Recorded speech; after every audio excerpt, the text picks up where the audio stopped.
Hi hello అందరికీ నమస్తే. మీ రమా ప్రవీణ్. ఇప్పుడు మటన్ గ్రేవీ కర్రీ సింపుల్గా ఎలా చేసుకోవాలో చూపిస్తున్నాను. మటన్ తెచ్చుకొని క్లీన్ చేసుకొని పక్కన పెట్టుకున్నానండి. దానికి కావాల్సిన మసాలా అండి, కొంచెం జీలకర్ర, ధనియాలు, యాలకులు, లవంగాలు, వెల్లుల్లి, కొంచెం అల్లం ముక్క, దానికి కావాల్సిన ఉల్లిపాయలు అండి. ఉల్లిపాయలు ఒక 4 తీసుకున్నాను నేను. మొత్తం వీటన్నిటిని మిక్సీ జార్లో వేసుకొని నేను మొత్తం పేస్ట్ కింద చేసుకున్నానండి. మిక్సీలో వేసుకుని మెత్తగా పేస్ట్ చేసుకున్నానండి. ఇప్పుడు నేను స్టవ్ మీద పెనం పెట్టుకొని కొంచెం ఆయిల్ని యాడ్ చేసుకుంటున్నాను. నా కర్రీకి ఎంత కావాలో ఆయిల్ అంత యాడ్ చేసుకుంటున్నానండి. ఈ యాడ్ చేసుకొని ఆయిల్ మరిగేటప్పటికి నేను మటన్ని క్లీన్ చేసుకొని పక్కన పెట్టుకున్నాను కదా, అదంతా తీసుకొని ఇప్పుడు ఆ మూకుడులో వేస్తున్నానండి. ఈ మటన్ మొత్తం ఆ మూకుడులో వేసుకొని బాగా కలుపుకోవాలండి. ఇలా కలుపుకోవడం వల్ల వాటర్ అన్నది వస్తుందండి. మటన్కున్న వాటర్ అంతా మూత పెట్టుకుంటే మొత్తం వాటర్ అన్నది చూడండి ఎంత ఫుల్గా వస్తుందో.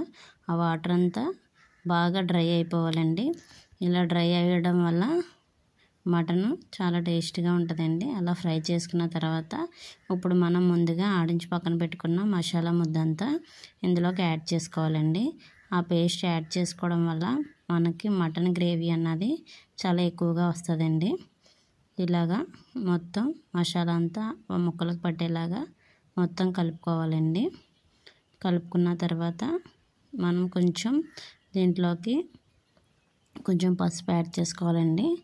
పసుపు, ఉప్పు, కారం యాడ్ చేసుకొని బాగా కలిపి పక్కన పెట్టుకోవాలండి. చూడండి బాగా మగ్గిపోయింది. ఇప్పుడు 3 యాడ్ చేసుకుంటున్నామండి. ఈ పసుపు, ఉప్పు, కారం యాడ్ చేసుకొని ఇది కూడా మొత్తం కలుపుకోవాలండి. స్లో మీడియంలో పెట్టుకొని బాగా కలుపుకోవడం వల్ల మొత్తం మసాలా అన్నది ఆ ముక్కలకి బాగా పడుతుందండి. చూడండి ఎంతగా కలర్ఫుల్గా ఉందో. ఇప్పుడు దీంట్లోకి మనం ములిగేలాగా వాటర్ వేసుకోవాలండి. ఇలా వాటర్ వేసుకుంటే మొత్తం ముక్క అన్నది చాలా బాగా ఉడుకుతుందండి. కుక్కర్ కన్నా ఇలా ఉడకడం వల్ల, ఇలా పొయ్యి మీద పెనం మీద ఉడకడం వల్ల చాలా టేస్ట్గా ఉంటుందండి మటను. మనం ఎంత ముదిరి మటన్ అయినా కానీ ఇలా వండుకొని స్లో మీడియంలో పెట్టుకొని కొంచెం టైం పడుతుంది కానీ చాలా టేస్ట్గా ఉంటుందండి. ఇప్పుడు మనం మూత పెట్టుకొని ఒక 1/2 అవర్ ఉడకవాలండి. ఉడికిన తర్వాత ఓపెన్ చేసుకుంటే మూత చూడండి మటన్ అన్నది ఎంత దగ్గరగా గ్రేవీ కింద తయారైందో.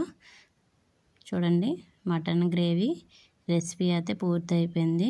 వీటిని అయితే మనం గారెలు కానీ, చపాతీ, పూరి కానీ, రైస్లో కానీ యూజ్ చేయొచ్చండి, తినచ్చు. చాలా టేస్టీగా ఉంటుందండి.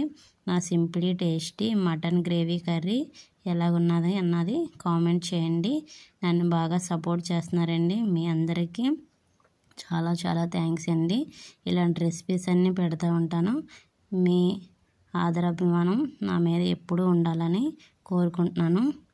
నా వల్ల ఏమైనా తప్పులు ఉంటే కనుక మీరు కామెంట్ ద్వారా చెప్పండి. Bye friends.